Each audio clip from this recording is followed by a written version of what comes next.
Bonjour à toutes et à tous, on se retrouve aujourd'hui pour travailler donc le troisième exercice de la série des 20 mouvements essentiels, donc le troisième exercice de la quatrième série. Donc on en est déjà à l'exercice numéro 18 qui s'appelle capter l'énergie en position du cavalier. Alors pour les gens qui démarrent, on va prendre un petit peu de temps déjà pour placer la position du cavalier avant de travailler l'exercice en lui-même.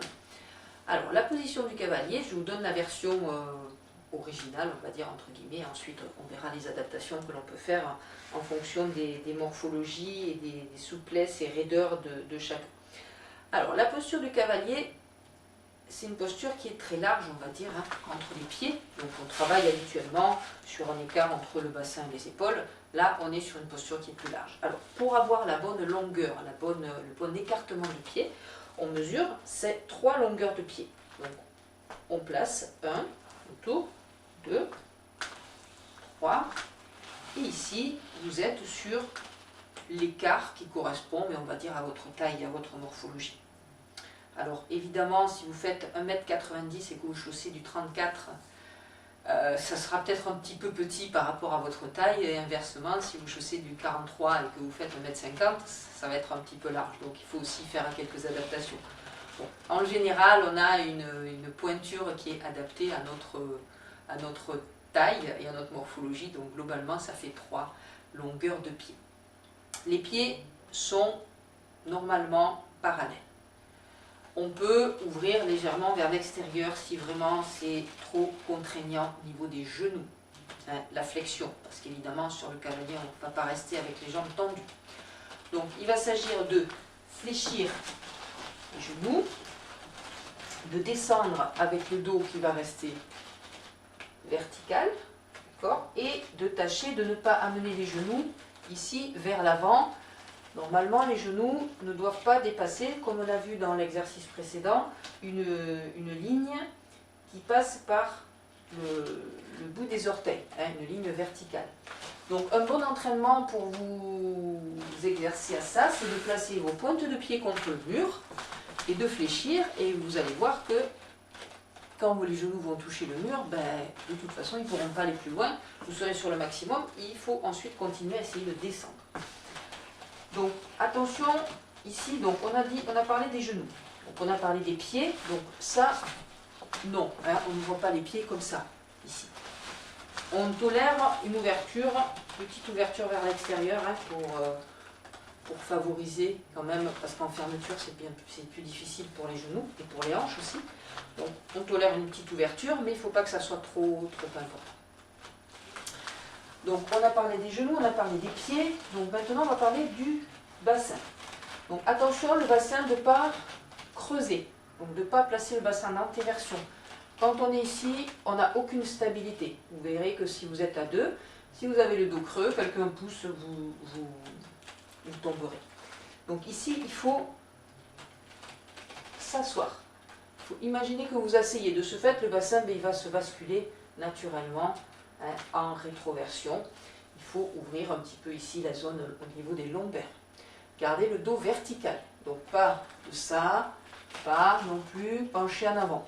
Donc ça se travaille progressivement, cette posture du cavalier. Donc si vous êtes un petit peu faible au niveau des jambes, vous faites un écartement moins important, vous faites une petite flexion, d'accord? Et progressivement, vous allez essayer d'ouvrir un peu plus et de descendre un petit peu plus. D'accord? Donc ça, en fonction de votre âge, de votre tonicité, de vos articulations aussi, parce que ça sollicite quand même pas mal l'articulation des genoux. Vous adaptez cette posture de Mahapu, posture du cavalier.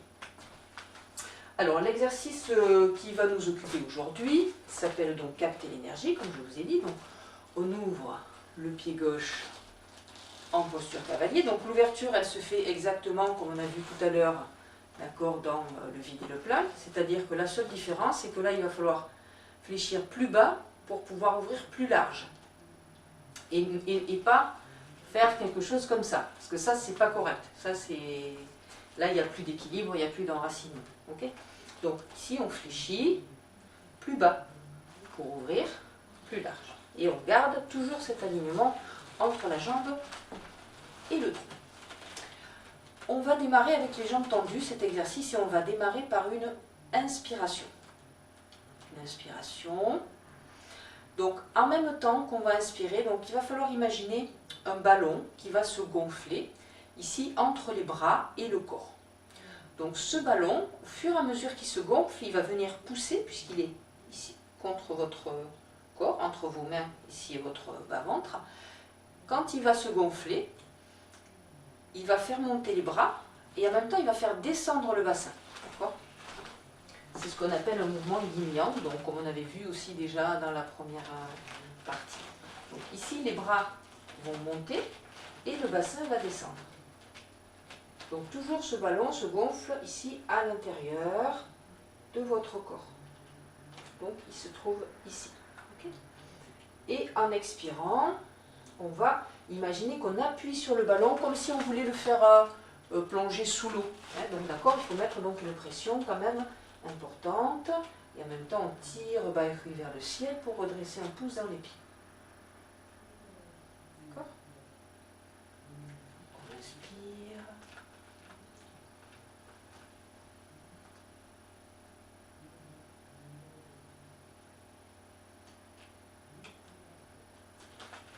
Alors, on va faire l'inverse au niveau de la respiration. C'est-à-dire qu'on démarre par une inspiration, c'est ce que je voulais dire tout à l'heure, et puis finalement, je me suis embrouillée toute seule. Donc on inspire. Et on expire quand le ballon se gonfle. Comme si c'est votre souffle à vous, votre propre souffle qui venait gonfler ce ballon.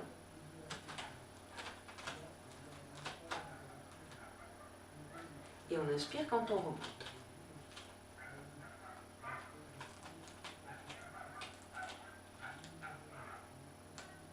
Expire.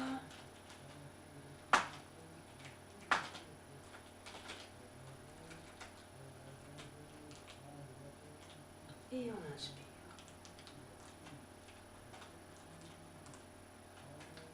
Ok.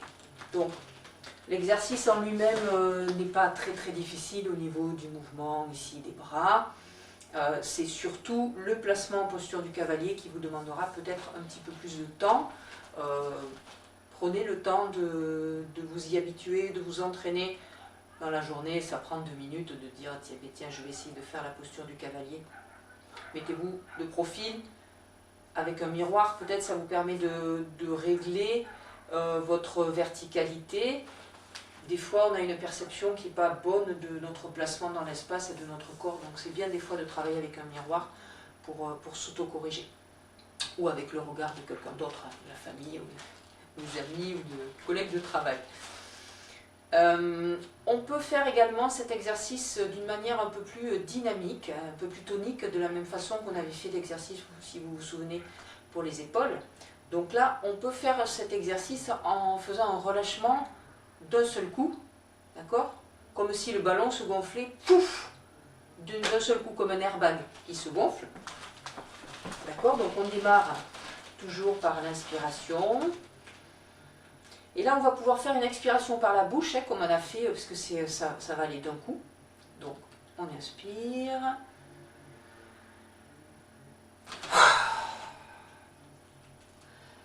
Et là, c'est un travail comme un petit ressort, hein, comme on avait déjà fait au niveau des épaules. Donc, ici, il ne faut pas relâcher et bloquer. Paf, comme ça. Hein, on ne fait pas le monstre dans le train fantôme. Donc il faut faire ce petit ressort de manière à ce que ça ne cisaille pas non plus au niveau des lombaires, à ce que ça ne bloque pas au niveau des articulations et qu'on se fasse pas mal. Donc on inspire, on va refaire encore 2 fois.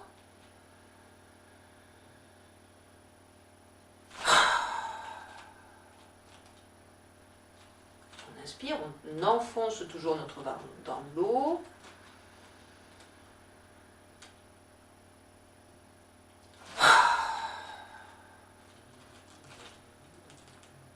Et on revient. Alors on refait cet exercice, on va faire 2 fois lentement pour démarrer et on refait 2 fois rapidement.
Merci à tous pour votre attention, à toutes et à tous. Je vous souhaite une excellente journée.